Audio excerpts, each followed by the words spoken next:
Hi, this is Siofra Bradigan, and this is Siofra's Magic Alcove. So today we're going to talk about spirit possession. Um, it can be a difficult subject for a lot of people. Some people don't think spirits exist, but for those of you who do, I want to first recount an experience that I had when I was a teenager as an example of what can happen and how you can make it stop.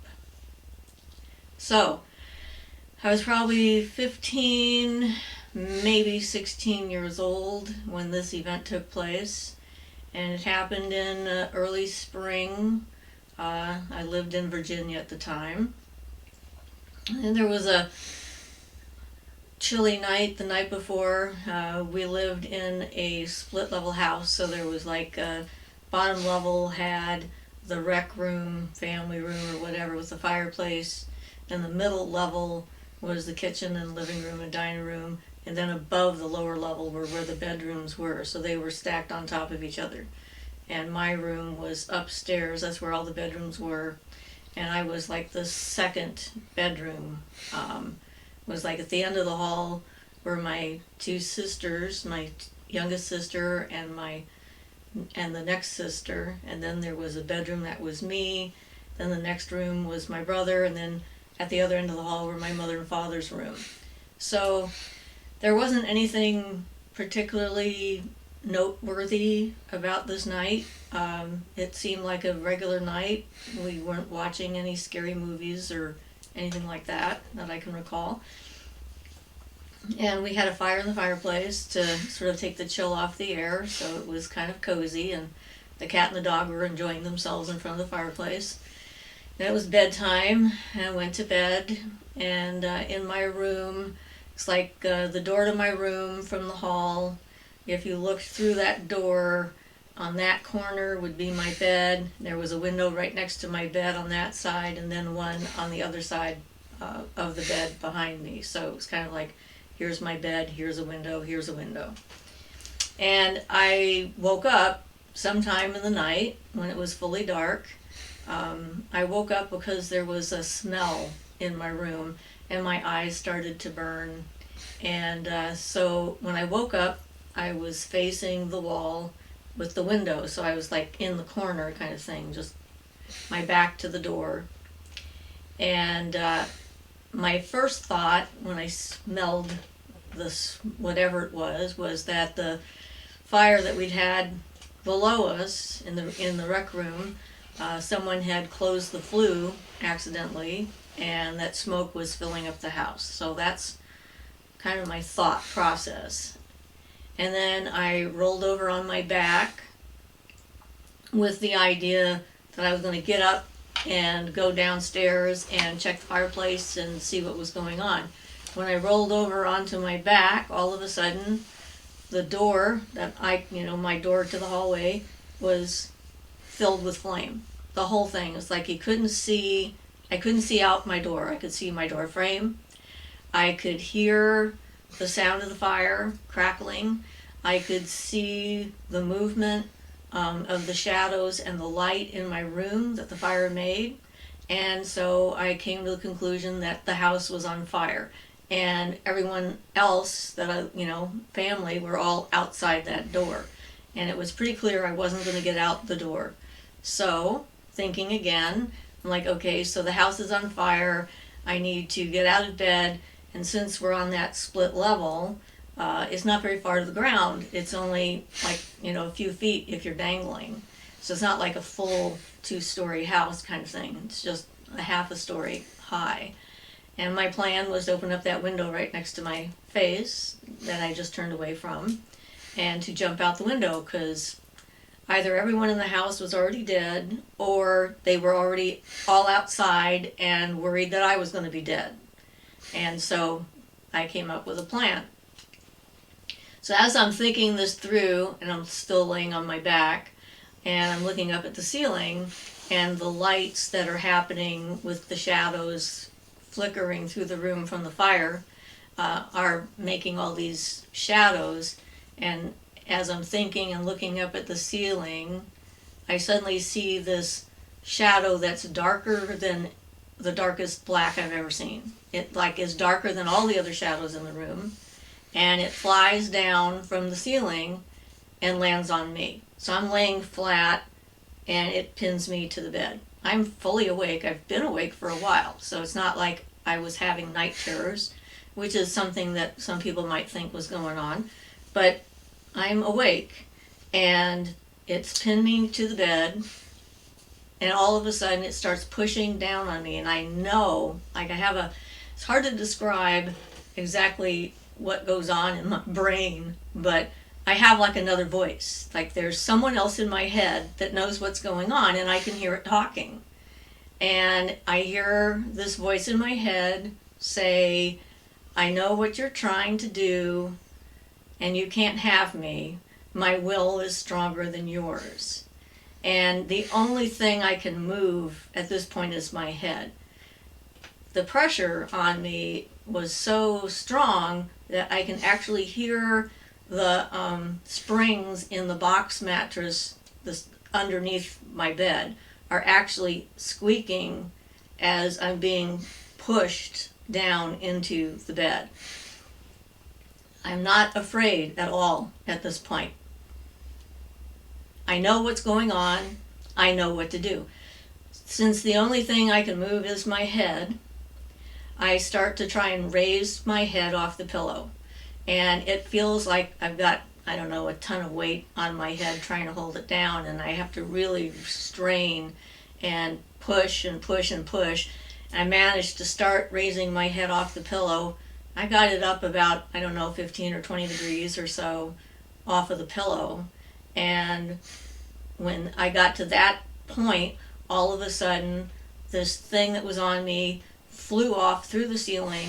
I sat straight up in bed because I'd been pushing so hard, so suddenly I'm sitting up in bed, and there's no fire in the hall. Everything's quiet. There's no fire, there's no lights, there's still a smell in my room. And I got out of bed, and without turning on a light, I walked downstairs, the 2 short stairs that we had, went into the living room to check and see if there was smoke coming into the house through the chimney. And I get over to the fireplace, and there's this tiny little wisp of smoke coming off of the embers, and it's just going straight up the chimney, and the flue is open. And I look at that, and I'm like, okay, I guess that's not what happened. And I walk back upstairs, and I get in bed, and I go to sleep. So I wake up in the morning, and then I realize what just happened in the middle of the night. I mean, and I freaked out. I was like, oh my God, what happened? And the thing that freaked me out the most about that experience was the fact that I had not been afraid when it happened. That I knew what was happening, and I knew what to do. Which is, you know, in retrospect, silly, but then I was 16, right? This is not a regular occurrence. And so this was, 1966, since I was born in 1950, so somewhere around there. Not like this was a real common thing. There were no movies like The Exorcist out yet, or so forth. And I was afraid to tell my mother that it happened and it was real, but I really needed to tell her. So I told her it was a dream. Later on, a few years down the road, and I confessed and told her it hadn't been a dream. She said, well, I knew that at the time. I knew that that wasn't a dream when you told it to me. So when something like that happens, one of the instincts that you have as a human being is to try and understand how does that fit into your narrative, your life story. What does it mean? And I have no idea.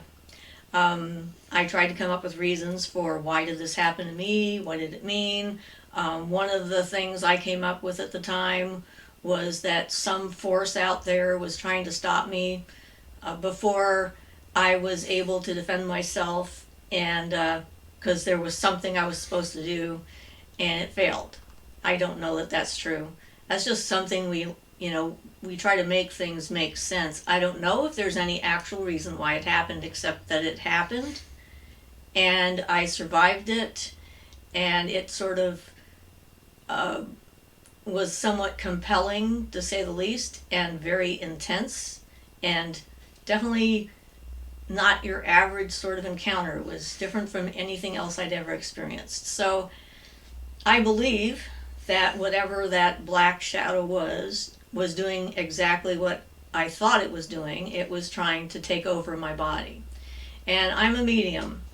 And there's a lot of people out there who have mediumistic abilities. And I think that mediums are more prone to potentially having these kinds of attacks just because of the fact that they can see us. And it was one of the things is when you have certain abilities, spirits know that you're there. They notice you. They can see your light. That you can attract them.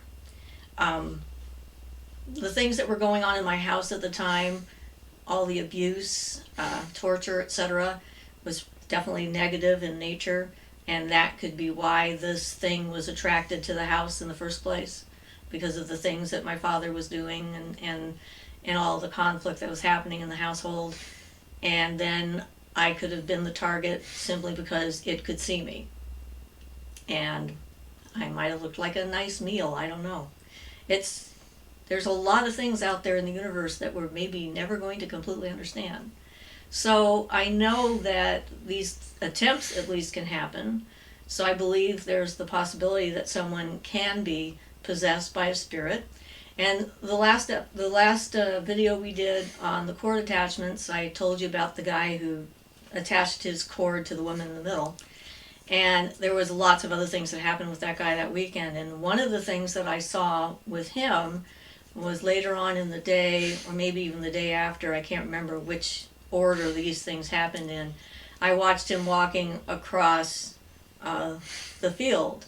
I was keeping my distance from him, considering I wasn't sure what the heck he was and whether or not I was like strong enough to fight him off or didn't want to be noticed, or, whatever. Self-preservation probably.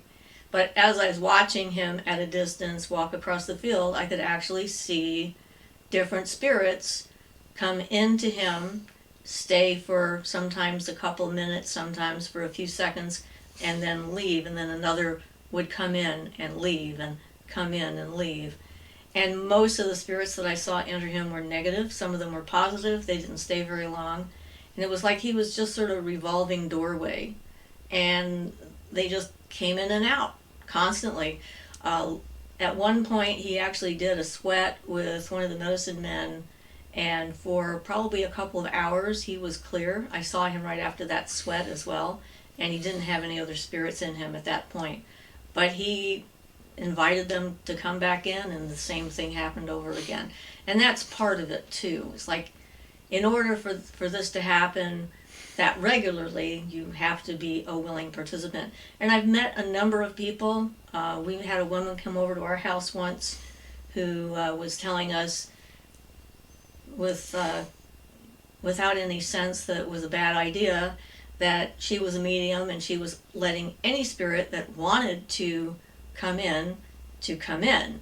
And I'm like, okay, let's get you out of my house, because I'm actually not that willing to let just anything come in to my house. And if you're willing to be a doorway for anything that wants to come in, then you're sort of ruining my house rules here. So we stopped seeing her.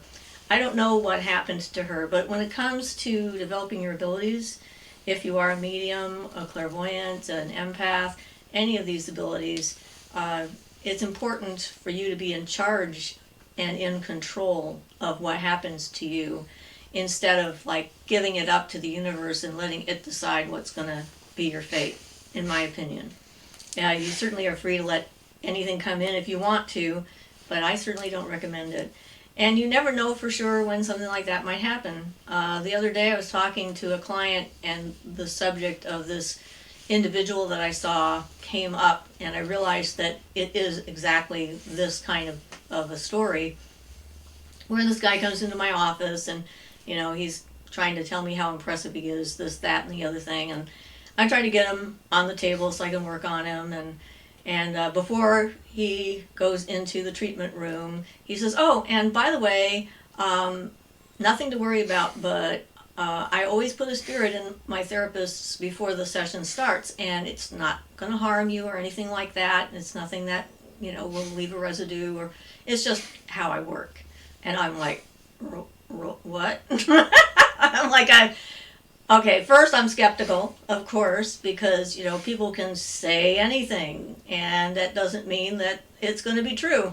But I'm like, okay, let's see what happens. So after I convince him he actually, has to be on the table the right way for me to be able to work on him. He had other things going on.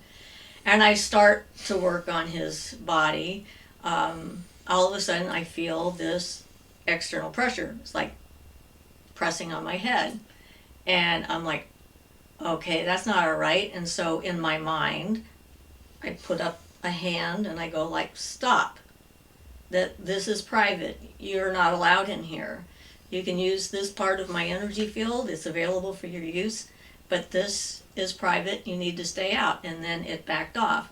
Then it came again. I did exactly the same thing the second time. Said the same thing in my head. It backed off. The third time he tried it, I was getting annoyed because apparently he wasn't listening. And I was more firm in my head. It's like, no, this is not okay. And I heard his voice in my head as clear as a bell. I'm not used to people resisting me. And I answered, that's quite obvious. However, here are the rules. And that's boundaries. If you're going to be doing anything, regardless of what it is, whether it's magic or working with the public or, dealing with your family, boundaries are important. It's especially important when it comes to your energy, because it's your energy. You get to decide who shares in it, who gets to get farther into you, or not. I mean, it's just not okay for random people to just come in and try and do stuff to you.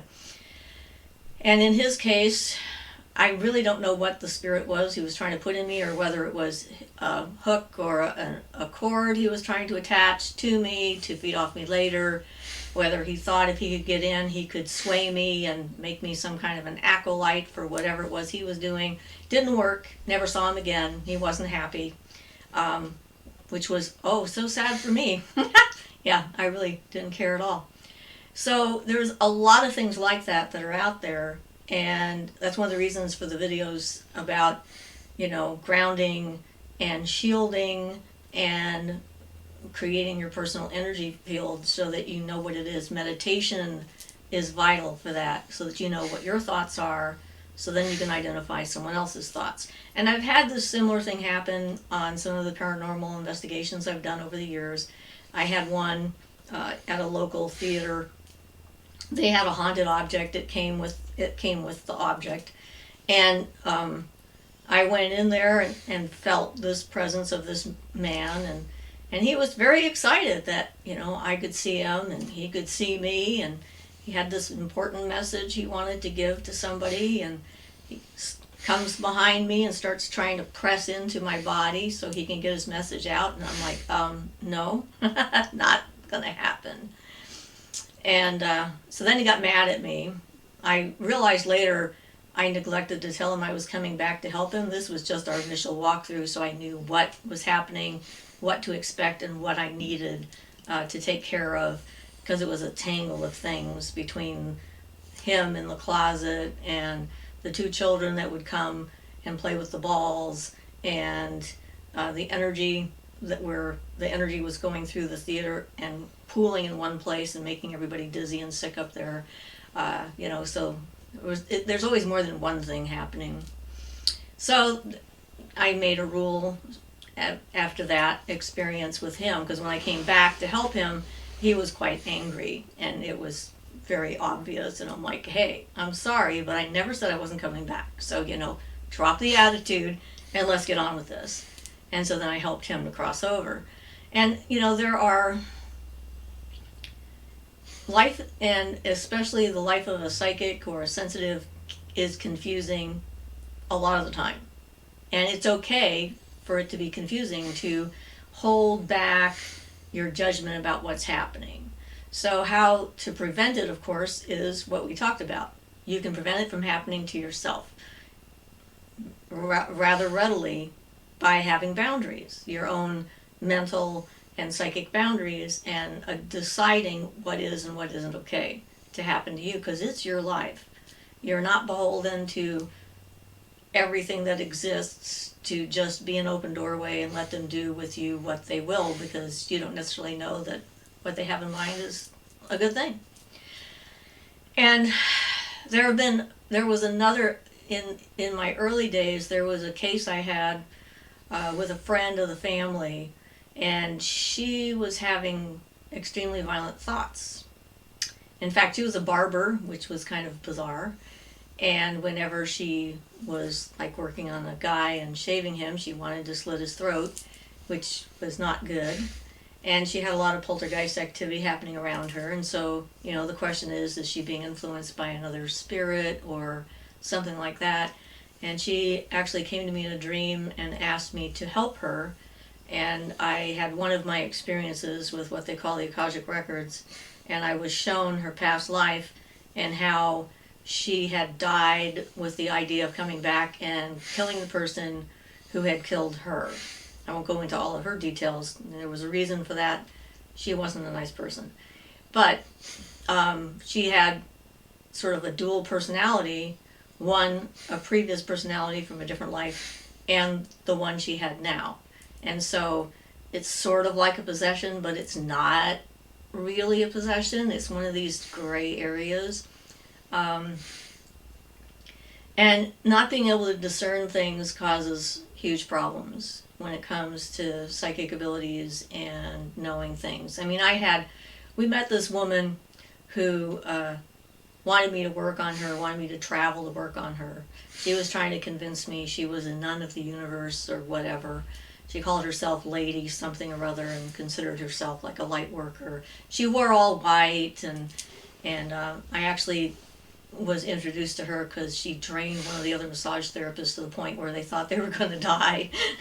She was kind of an energy vampire, and I don't know that she was consciously aware of that or not. She may have been, considering what she did when I first met her. But we met at a neutral location in a park outdoors, which she had never been to, which was kind of weird. And the very first thing she did when she met me was she put her hand on my back, and then she ran her hand down my chakras and tried to insinuate herself into my energy field, which I thought was pretty friggin' rude. I mean, I consider that a violation of my personal space. It didn't work, of course, because I was aware of it. That's the key, being aware of it and not cooperating with whatever that might be. And, there are so many experiences that I've had that are like that, where people's energy is just all over the place and they don't know what they're doing, or they're trying to, they fancy themselves psychic vampires and they're sucking energy off of other people, etc., etc.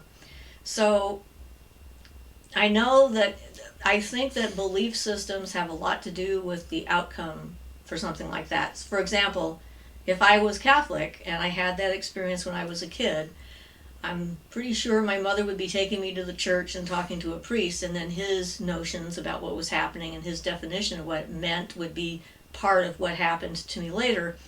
And that's something to consider, because you're not dealing with physical reality. Physical reality has a substance of its own that doesn't necessarily lend itself to transmutation and shifting and becoming something other than what it is. Like the chair I'm sitting on, I could think about it not being a chair for maybe years, and it would probably still be a chair. It's sort of like set in a pattern. But when it comes to ideas, the things that you define and your definitions of those things, they're a lot more prone to how you think. And we talked about thought forms, and this is certainly part of that. The idea that you're creating a series of thought forms, so you've got a pattern, and you find something that is similar to this established pattern that someone has said, this is reality, and then you take that, whatever it was that happened to you, and you put it into that established pattern, and it may fit most of it, but not all of it, but close enough that then you say, okay, then this must be what it is. And the reality could be completely different.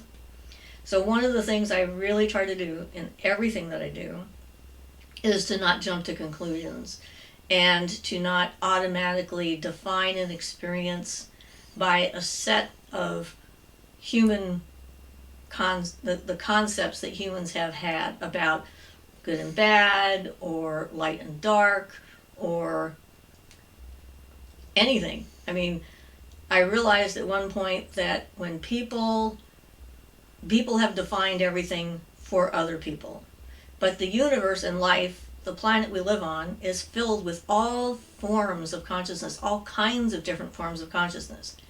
And if we've already defined everything, then we can't interact with them or see them or experience them on their own terms. We've already decided these are good, these are bad, stay away from that, it'll make you go insane, whatever it happens to be. So my suggestion is that as you explore your own abilities and learn more about who you are and what your path and your relationship with the universe might be, to try and set aside all those different definitions. What kind of a witch you are, what kind of a psychic you are, what kind of a person you are, everything. Set those aside and try and deal with the experiencing the universe directly, and I believe that it gets you farther in the end, because then you're open to other possibilities. If you've decided this is what that is and that's the lens you're looking at it through, you only see that part of it, and it may have this huge other piece that no one has ever experienced before, because everyone is using the same lens to see it. So when it comes to actually taking care of someone who's possessed, I don't know what to do. I would imagine that it would depend upon the circumstances, and I would do, each case I came across, if that was what was happening, or if I felt that was what was happening, I would deal with it in the moment, because that's how I work. And that's my relationship with the universe, is when I need the information and there's an emergency, I know what to do. And that voice in my head that comes out and starts going blah, blah, blah, blah, blah, blah, blah, blah, blah, I like, okay, let's listen to that, because it clearly knows more than I do right now. And so that's the way it works. Hopefully this was informative and interesting for you. And again, like everything else, if you want me to talk about a specific subject or a different part of this, or you have questions, feel free to contact me and let me know. You can do it either on the actual video itself, or you can, send me an email if you are one of my friends on Facebook or what have you. So, this is Siofra Brad again, and this has been Siofra's Magic Alcove. Blessed be.